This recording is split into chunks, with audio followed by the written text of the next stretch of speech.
नमो भगवते वासुदेवाय नमः। प्यारे भक्तगणों, आज आप सभी श्रवण करेंगे वैशाख महात्म्य कथा। सूत जी कहते हैं, महात्मा नारद के ये वचन सुनकर राजश्री अम्बरीश ने विस्मित होकर कहा, महामुने, आप अगहन आदि पवित्र महीनों को छोड़कर वैशाख मास की ही इतनी प्रशंसा क्यों करते हैं? उसी को सब मासों में श्रेष्ठ क्यों बतलाते हैं? यदि माधव मास सबसे श्रेष्ठ है और भगवान लक्ष्मीपति को अधिक प्रिय है, तो उस समय स्नान करने की क्या विधि है? वैशाख मास में किस वस्तु का दान, कौन सी तपस्या तथा किस देवता का पूजन करना चाहिए? कृपा निधे, उस समय किए जाने वाले पुण्य कर्म का आप मुझे उपदेश दीजिए। सतगुरु मुख से उपदेश की प्राप्ति दुर्लभ होती है। उत्तम देश और काल का मिलना भी बड़ा कठिन होता है। राज्य प्राप्ति आदि दूसरे कोई भी भाव हमारे हृदय को इतनी शीतलता नहीं प्रदान करते जितनी कि आपका यह समागम। नारद जी ने कहा, राजन सुनो, मैं संसार के हित के लिए तुमसे माधव मास की विधि का वर्णन करता हूँ, जैसा कि पूर्व काल में ब्रह्मा जी ने बतलाया था। पहले तो जीव का भारतवर्ष में जन्म होना ही दुर्लभ है। उससे भी अधिक दुर्लभ है वहाँ मनुष्य की योनि जन्म में मनुष्य होने पर भी अपने अपने धर्मों के पालन में प्रवृत्ति होनी तो और भी कठिन है। उससे भी अत्यंत दुर्लभ है भगवान वासुदेव में भक्ति, और उसके होने पर भी माधव मास में स्नान आदि का सुयोग मिलना तो और भी कठिन है। माधव मास लक्ष्मीपति को बहुत प्रिय है।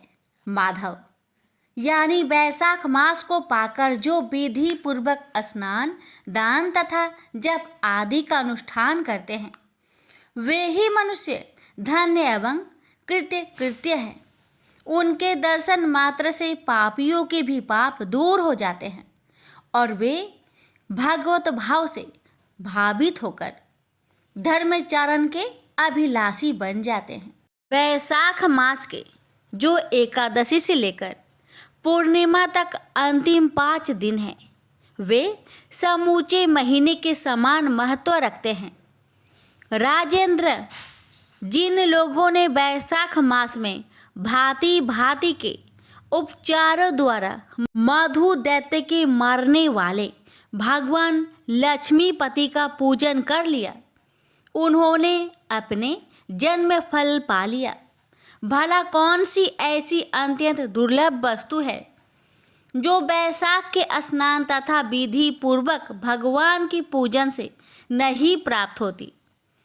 जिन्होंने दान, होम, जप, तीर्थ में प्राण त्याग तथा संपूर्ण पापों का नाश करने वाले, इन्होंने भगवान श्री हरि नारायण का ध्यान नहीं किया, उन मनुष्यों का जन्म इस संसार में व्यर्थ ही समझना चाहिए। जो धन के रहते हुए भी कंजूसी करता है, दान आदि किए बिना ही मर जाता है, उसका धन व्यर्थ है। राजन, उत्तम कुल में जन्म, अच्छी मृत्यु, श्रेष्ठ भोग, सुख, सदा दान करने में अधिक प्रसन्नता, उदारता तथा उत्तम धैर्य, ये सब कुछ भगवान श्री विष्णु की कृपा से ही प्राप्त होते हैं। महात्मा नारायण के अनुग्रह से ही मनोवांछित सिद्धियाँ मिलती है। जो कार्तिक में, माघ में तथा माधव को प्रिय लगने वाले वैशाख मास में स्नान करके मधुहंता लक्ष्मीपति दामोदर की विशेष विधि के साथ भक्तिपूर्वक पूजा करता है और अपनी शक्ति के अनुसार दान देता है, वह मनुष्य इस लोक का सुख भोगकर अंत में श्री हरि के पद को प्राप्त होता है। भूप जैसे सूर्योदय होने पर अंधकार नष्ट हो जाता है, उसी प्रकार वैशाख मास में प्रातः स्नान करने से अनेक जन्मों की उपार्जित पाप राशि नष्ट हो जाती है। यह बात ब्रह्मा जी ने मुझे बताई थी। भगवान श्री विष्णु ने माधव मास की महिमा विशेष प्रचार किया है। अतः इस महीने के आने पर मनुष्य को पवित्र करने वाले पुण्य जल से परिपूर्ण गंगा तीर्थ, नर्मदा तीर्थ, यमुना तीर्थ अथवा सरस्वती तीर्थ में सूर्योदय होने से ही पहले स्नान करके भगवान मुकुंद नंद की पूजा करनी चाहिए। इससे तपस्या का फल भोगने के पश्चात अक्षय स्वर्ग की प्राप्ति होती है। भगवान श्री नारायण अनामय रोग व्याधि से रहित है। उन गोविंद देव की आराधना करके तुम भगवान का पद प्राप्त कर लोगे। राजन, देवाधिदेव लक्ष्मीपति पापों का नाश करने वाले हैं। उन्हें नमस्कार करके चैत्र की पूर्णिमा को इस व्रत का आरंभ करना चाहिए। व्रत लेने वाला पुरुष सम नियमों का पालन करे, शक्ति के अनुसार कुछ दान दे, विश्राम भोजन करे, भूमि पर सोए, ब्रह्मचार्य व्रत में दृढ़ता पूर्वक स्थित रहे तथा हृदय में भगवान श्री नारायण का ध्यान करते हुए किच्छु आदि तपस्या द्वारा शरीर को सुखाए। इस प्रकार नियम से रहकर जब बैसाख की पूर्णिमा आए उस दिन मधु तथा तिल आदि का दान करे। श्रेष्ठ ब्राह्मणों को भक्ति पूर्वक भोजन कराए, उन्हें दक्षिणा सहित धेनु दान दे तथा बैसाख स्नान के व्रत में जो कुछ त्रुटि हुई हो उसकी पूर्णता के लिए ब्राह्मणों से प्रार्थना करे। भूपाल, जिस प्रकार लक्ष्मी जी जगदीश्वर माधव की प्रिया है उसी प्रकार माधव मास भी मधुसूदन को बहुत प्रिय है। इस तरह उपयुक्त नियमों के पालन पूर्वक 12 वर्षों तक बैसाख स्नान करके अंत में मधुसूदन की प्रसन्नता के लिए अपनी शक्ति के अनुसार व्रत का उद्यापन करें। अमरीश, पूर्व काल में ब्रह्मा जी के मुख से मैंने जो कुछ सुना था वह सब बैसाख मास का महात्म्य तुम्हें बता दिया। अमरीश ने पूछा, मुने, स्नान में परिश्रम तो बहुत थोड़ा है, फिर भी उससे अत्यंत दुर्लभ फल की प्राप्ति होती है। मुझे इस पर विश्वास क्यों नहीं होता? मुझे मोह क्यों हो रहा है? नारद जी ने कहा, राजन, तुम्हारे संदेह ठीक है। थोड़े से परिश्रम के द्वारा महान फल की प्राप्ति असंभव सी बात है। तथापि इस पर विश्वास करो क्योंकि यह ब्रह्मा जी की बताई हुई बात है। धर्म की गति सूक्ष्म होती है, उसे समझने में बड़े बड़े पुरुषों को भी कठिनाई होती है। श्री हरि की शक्ति अचिंत्य है, उनकी कृति में विद्वानों को भी मोह हो जाता है। विश्वामित्र आदि क्षत्रिय थे, किंतु धर्म का अधिक अनुष्ठान करने के कारण वे ब्राह्मण तत्व को प्राप्त हो गए। अतः धर्म की गति अत्यंत सूक्ष्म है। भोपाल, तुमने सुना होगा आजामिल अपनी धर्म पत्नी का त्याग करके सदा पाप के मार्ग पर ही चलता था। तथापि मृत्यु के समय उन्होंने केवल पुत्र के स्नेहवश नारायण कहकर पुकारा, पुत्र का चिंतन करके नारायण का नाम लिया, किंतु इतने से ही उसको अत्यंत दुर्लभ पद की प्राप्ति हुई। जैसे अनिच्छा पूर्वक भी यदि आग का स्पर्श किया जाए तो वह शरीर को जलाती ही है, उसी प्रकार किसी दूसरे निमित्त से भी यदि गोविंद का नाम उच्चारण किया जाए तो वह पाप राशि को भस्म कर डालता है। जीव विचित्र है, जीवों की भावनाएं विचित्र है, कर्म विचित्र है तथा कर्मों की शक्तियाँ भी विचित्र है। शास्त्रों में जिसका महान फल बताया गया है वही कर्म महान है, फिर वह अल्प परिश्रम साध्य हो या अधिक परिश्रम साध्य। छोटी सी वस्तु से भी बड़ी सी बड़ी वस्तु का नाश होता देखा जाता है। जरा सी चिंगारी से बोझ के बोझ तिनके स्वाहा हो जाते हैं। जो श्री कृष्ण के भक्त हैं उनके अनजाने में किए हुए हजारों हत्याओं से युक्त भयंकर पातक तथा चोरी आदि पाप भी नष्ट हो जाते हैं।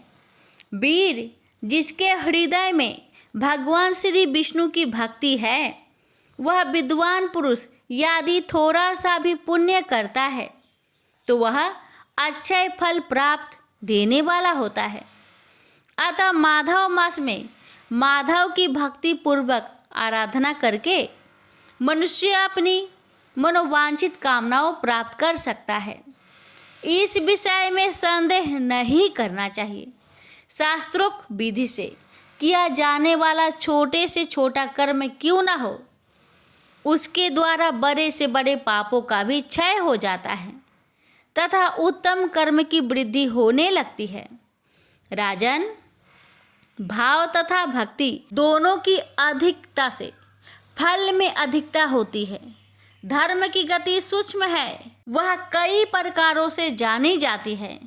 महाराज, जो भाव से हीन है, जिसके हृदय में उत्तम भाव एवं भगवान की भक्ति नहीं है, वह अच्छे देश और काल में जा जाकर जीवन भर पवित्र गंगा जल से नहाता और दान देता रहे तो भी कभी शुद्ध नहीं हो सकता। ऐसा विचार है। अतः अपने हृदय कमल में शुद्ध भाव की स्थापना करके वैशाख मास में प्रातः स्नान करने वाला जो विशुद्ध चित्त पुरुष भक्ति पूर्वक भगवान लक्ष्मीपति की पूजा करता है, उसके पुण्य का वर्णन करने की शक्ति मुझ में नहीं है। अतः भोपाल, तुम वैशाख मास में फल के विषय में विश्वास करो। छोटा सा शुभ कर्म भी सैकड़ों पापों का नाश करने वाला होता है। जैसे हरि नाम के भय से राशि राशि ताप नष्ट हो जाते हैं, उसी प्रकार सूर्य के मेष राशि पर स्थित होने के समय प्रातः स्नान करने से तथा तीर्थ में भगवान की स्तुति करने से सभी पापों का नाश हो जाता है। जिस प्रकार गरुड़ के तेज से सांप भाग जाते हैं, उसी तरह प्रातःकाल वैशाख स्नान करने से पाप पलायन कर जाते हैं। यह निश्चित बात है।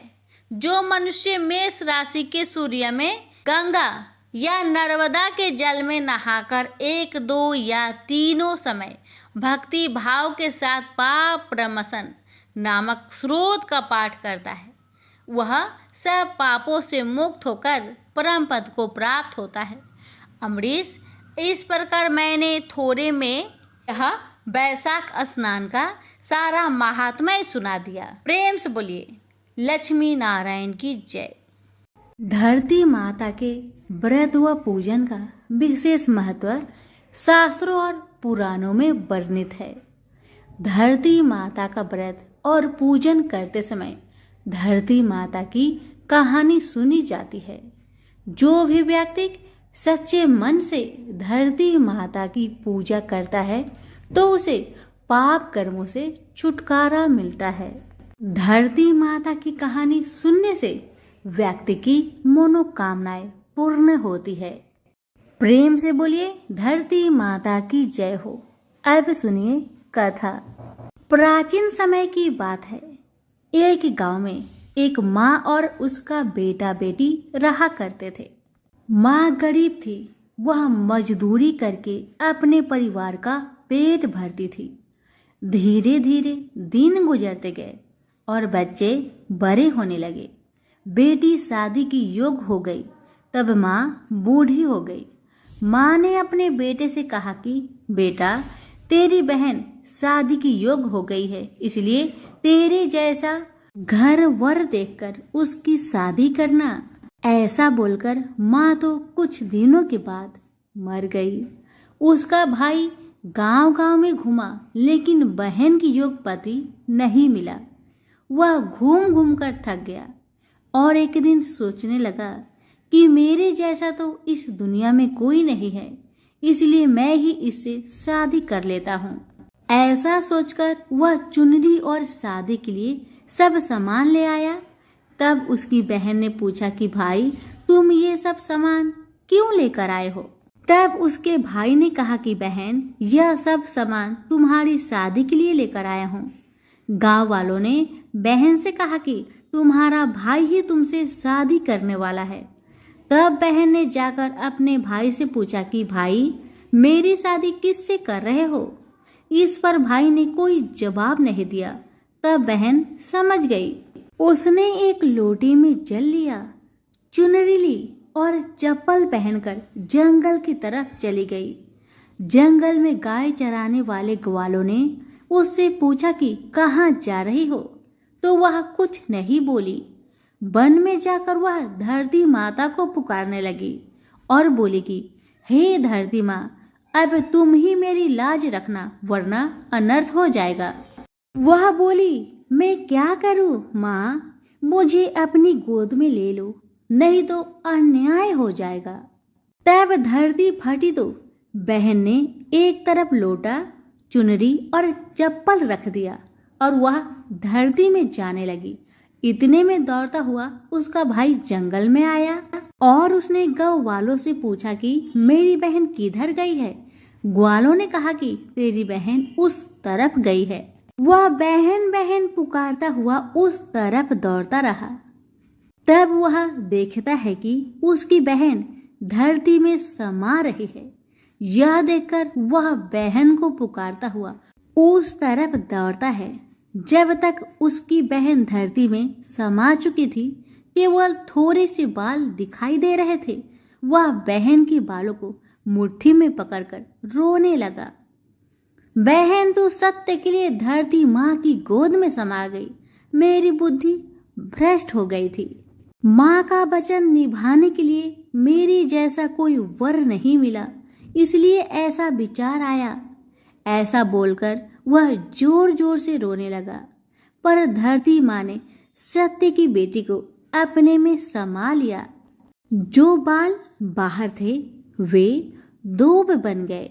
इसलिए औरतें धरती माता की कहानी सुनती है और चुनरी, चप्पल, लोटा, बर्तन में हरी मूंग और लड्डू कुंवारी कन्या को देती है। जो भी धरती माता की कहानी सुनता है, धरती माता उसको सुखी रखेगी।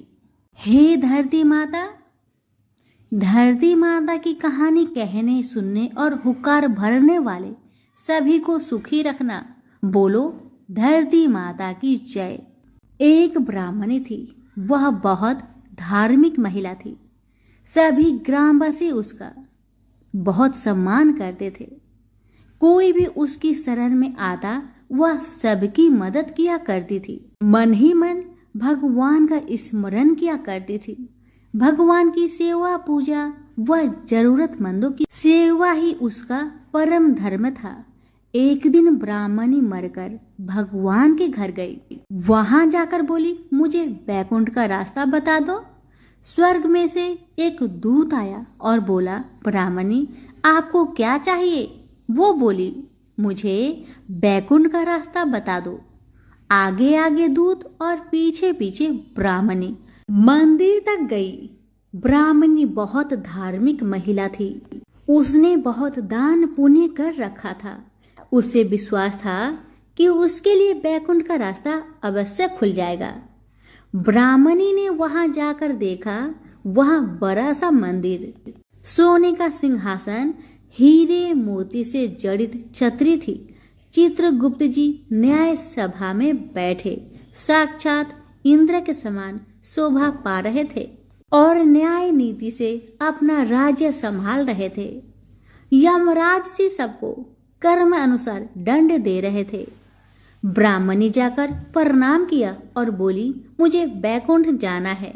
चित्रगुप्त जी ने लेखा सुनाया और कहा, ब्राह्मणी तुमने सब धर्म किए परंतु धरती माता की कहानी नहीं सुनी, इसलिए तुम्हारे सिर पर धरती माता का कर्ज है।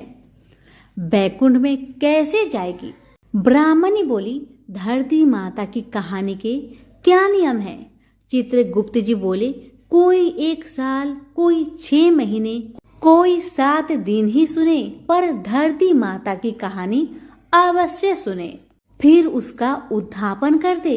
धरती माता की कहानी सुनने से जाने अनजाने किए गए पाप कर्मों को धरती माता हर लेती है। स्वर्गलोक में धर्म को ही स्थान प्राप्त है। यहाँ पाप के लिए कोई जगह नहीं है।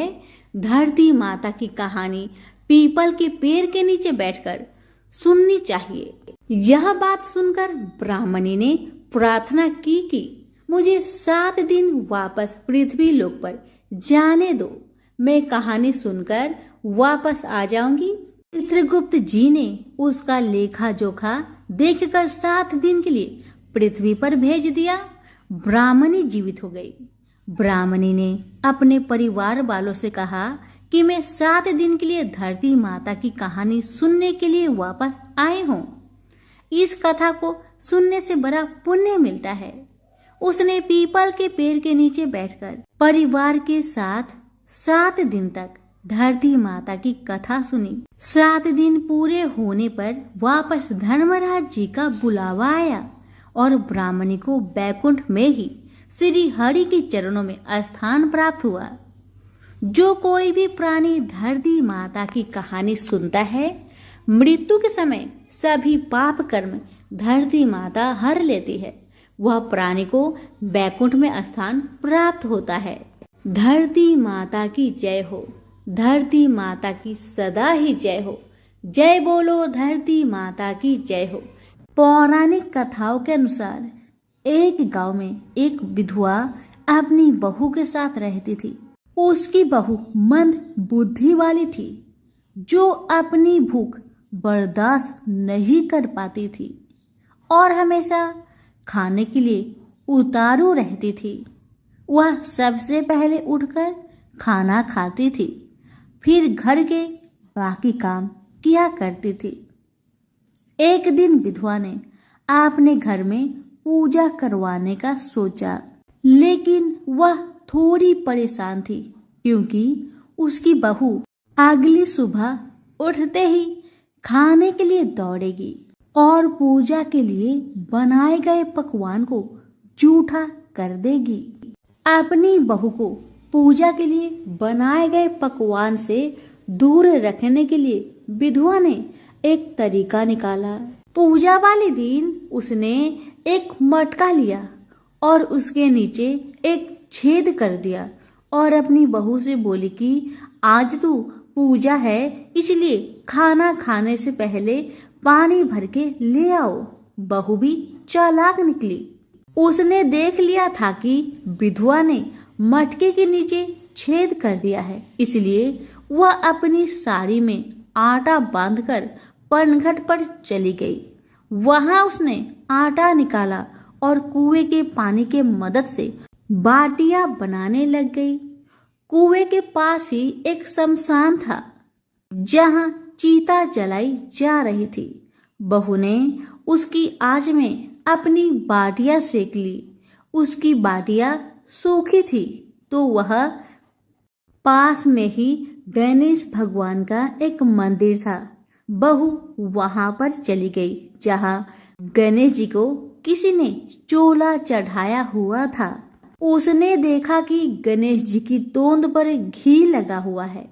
उसने उस घी को अपनी बाटी पर लगा लिया और उसका भोग गणेश जी को लगाकर वह बाटी खा ली और बहू घर वापस चली आई।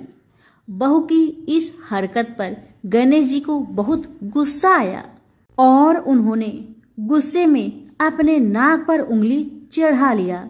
जब गांव वाले ने देखा कि गणेश जी ने अपने नाक के ऊपर उंगली चढ़ा लिया है, तो उन्हें मनाने के लिए बहुत जद्दोजहद किया गया, लेकिन गणेश जी ने अपनी उंगली वापस नहीं उतारी। जब यह बात राजा को पता चली तो राजा ने बड़े बड़े पंडितों और ज्योतिषों को बुलवाया और हवन करवाया, लेकिन गणेश जी फिर भी नहीं माने। सब बहुत चिंतित थे। राजा ने पूरे गांव में यह ऐलान करवा दिया कि जो भी इंसान गणेश जी की नाक पर से उंगली हटाने में सफल होगा उसे इनाम के तौर पर 5 गांव दिया जाएगा। गांव के सभी लोग गणेश जी को मनाने आए, लेकिन गणेश जी किसी से भी न माने और अपनी उंगली नाक पर चढ़ाए रखे।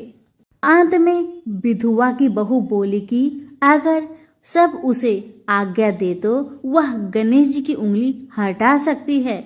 उसकी बात सुनकर उसकी विधवा सासू माँ हंसने लगी और बोली कि जब बड़े बड़े विद्वान कुछ नहीं कर पाए तो वह कैसे गणेश जी को मना पाएगी। तब किसी ने बोला कि जब सब लोगों को मौका मिला तो उसे भी एक मौका मिलना चाहिए। फिर सभी लोग बहू को एक मौका देने के लिए मान गए, लेकिन बहू ने एक शर्त रखी। उसने कहा कि उसके घर से लेकर मंदिर तक पर्दा बांध दी जाए। सब लोगों ने सोचा कि इतना तो हो ही चुका है तो पर्दा बांधने में क्या जाता है। बहू के कहे अनुसार उसके घर से लेकर मंदिर तक पर्दा लगाया गया। बहू ने अपना दिमाग लगाया और वह अपने साड़ी की आंचल में मोगली छिपाकर मंदिर चली गई।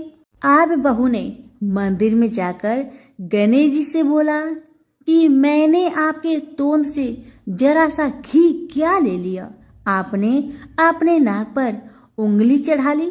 अब आप नाक पर से उंगली हटाइए या दूं एक मोगरी की, अभी आपके टुकड़े टुकड़े हो जाएंगे। बहू की यह चेतावनी सुनकर गणेश जी थोड़ा डर गए और उन्होंने सोचा कि यह तो पूरी पागल है, कहीं सच में यह मुझे मोगरी न मार दे। अब तो गणेश जी ने बिना सोचे समझे अपनी नाक पर से उंगली हटा ली, जिसे देखकर गांव वाले बहुत खुश हो गए और बहू का जय जयकार करने लगे। राजा के ऐलान के मुताबिक बहू को 5 गांव इनाम में दिए गए। यह कथा सुनकर लोग गणेश भगवान से यह मांगते हैं कि वह भी उस बहू की तरह सबकी बात मान जाए और उनकी सभी मनोकामनाएं पूरी करे। तो प्रेम से बोलिए गणेश महाराज की जय हो। कथा अच्छी लगे तो लाइक शेयर करना बिल्कुल न भूले। धन्यवाद।